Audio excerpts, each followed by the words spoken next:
I've seen some Texans fans and even just people say across sports in general, well, why isn't Houston talked about as much as other teams in Super Bowl conversations? Why is no one talking about Houston?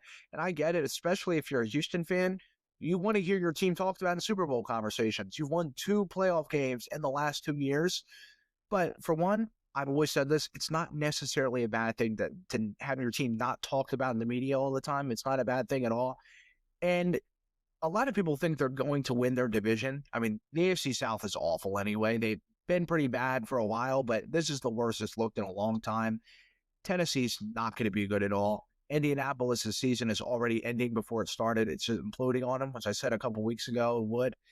And Jacksonville's definitely going to be on their heels more than people think. I actually think they're going to be pretty good. So Houston definitely has to watch out for them.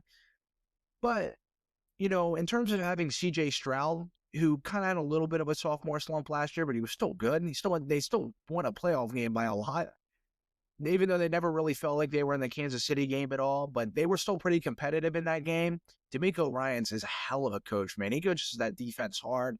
You got Stingley and Will Anderson entering their primes. You just have good players all around on that defense. So, Nico Collins being healthy, they drafted those 2 receivers in the draft this year.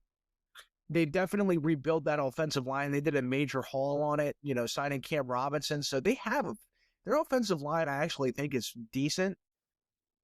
Joe Mixon being out for a little while hurts, but they did sign Nick Chubb, which is good. But for a team that's won 2 playoff games in the last 2 years, they definitely aren't talked about enough. I completely understand.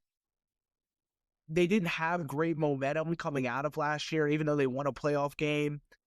The whole thing with the offensive line and Stroud in the sophomore slump, and they didn't have a great end to last year. Definitely didn't help. So, but they do feel like kind of a dark horse team.